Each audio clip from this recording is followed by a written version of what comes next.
నమస్కారం. మన రాష్ట్ర ముఖ్యమంత్రి జగన్ రెడ్డి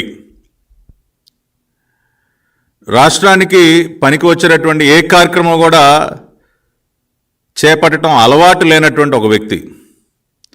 గత 5 సంవత్సరాలుగా రాష్ట్ర ముఖ్యమంత్రిగా ఇదిగో రాష్ట్రానికి మేలు జరిగే విధంగా ముఖ్యమంత్రి గారు పలానా పర్యటనకు వెళ్ళారు, ముఖ్యమంత్రి గారు చేసినటువంటి ఈ పర్యటన ద్వారా రాష్ట్రానికి ఇంత మేలు జరిగింది అని మనం చెప్పుకోవటానికి ఒక్క సంఘటన కూడా గత 5 సంవత్సరాల కాలంలో జగన్మోహన్ రెడ్డి ముఖ్యమంత్రిగా పరిపాలన చేపట్టినటువంటి ఈ కాలంలో మనకు ఒక్కటి కూడా కనపడదు. సాధారణంగా ఏ రాష్ట్ర ముఖ్యమంత్రి అయినా రకరకాల పర్యటనలు చేస్తుంటారు. విదేశీ పర్యటనలు కానివ్వండి, లేదంటే దేశీయంగా కానీ పెట్టుబడులు ఆకర్షించడం కోసం అనేక పర్యటనలు చేస్తూ ఉంటారు. మరీ ముఖ్యంగా ప్రపంచవ్యాప్తంగా అన్ని దేశాలకి కూడా ఎంతో ప్రతిష్టాత్మకమైనటువంటి సదస్సు, వారి వారి దేశాలకి పెట్టుబడులని ఆకర్షించడానికి ఉపయోగపడేటటువంటి సదస్సు ఏదయ్యా అంటే వరల్డ్ ఎకనామిక్ ఫోరం సదస్సు. ప్రతి సంవత్సరం దావోస్లో, స్విట్జర్లాండ్లో ఉన్నటువంటి దావోస్లో జరిగేటటువంటి వరల్డ్ ఎకనామిక్ ఫోరం సదస్సు అనేది చాలా ముఖ్యమైనటువంటి సదస్సు. ఏ దేశానికైనా లేకపోతే ఏ రాష్ట్రానికైనా కూడా ప్రతి ఒక్కరూ కూడా ఆ సదస్సులో పాల్గొని తమ దేశంలో కానీ తమ రాష్ట్రంలో కానీ ఉన్నటువంటి అవకాశాలని ప్రపంచవ్యాప్తంగా మరి అనేక కంపెనీల వారు, పెట్టుబడిదారులు ఎవరైతే ఈ సదస్సుకు వస్తారో వారికి తమ తమ దేశాలలో రాష్ట్రాల్లో ఉన్నటువంటి పెట్టుబడి అవకాశాలను వివరించి పెట్టుబడులు ఆకర్షించేటటువంటి ప్రయత్నం చేస్తూ ఉంటారు. ఎందుకంటే ఈ సదస్సుకి ప్రపంచవ్యాప్తంగా ఉన్నటువంటి అనేక పరిశ్రమలకు చెందినటువంటి దిగ్గజాలు అందరూ కూడా హాజరవుతారు. ఆయా దేశాలలో ఆయా రాష్ట్రాల్లో ఉన్నటువంటి పెట్టుబడి అవకాశాలని పరిశీలిస్తారు.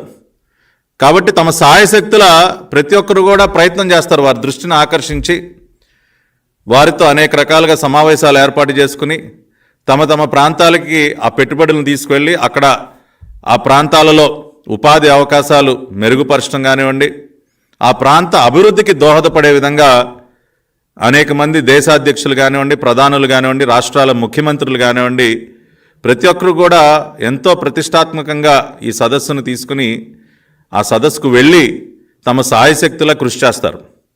నారా చంద్రబాబు నాయుడు గారు కూడా 95-2004 మధ్య ముఖ్యమంత్రిగా ఉన్నటువంటి సమయంలో కానివ్వండి, 2014-19 మధ్య ఆయన ముఖ్యమంత్రిగా ఉన్నప్పుడు కానివ్వండి, ఈ వరల్డ్ ఎకనామిక్ ఫోరం సదస్సు దావోస్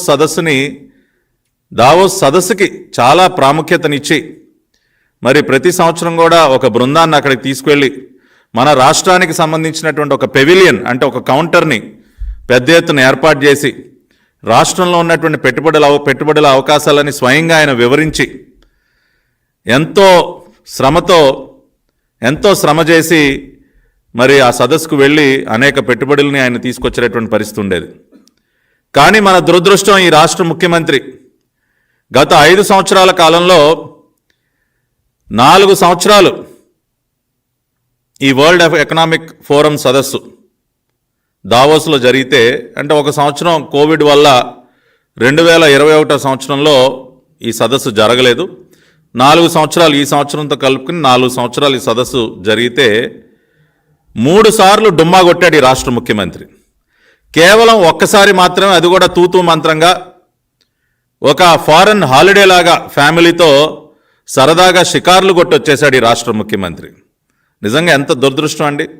ఎంత నష్టపోయింది ఈ రాష్ట్రం! ఆ రకంగా వ్యవహరించడం వల్ల రాష్ట్రం ఎంత నష్టపోయిందో కూడా ఇవాళ నేను ఈ మీడియా సమావేశం ద్వారా వివరించదలుచుకున్నా.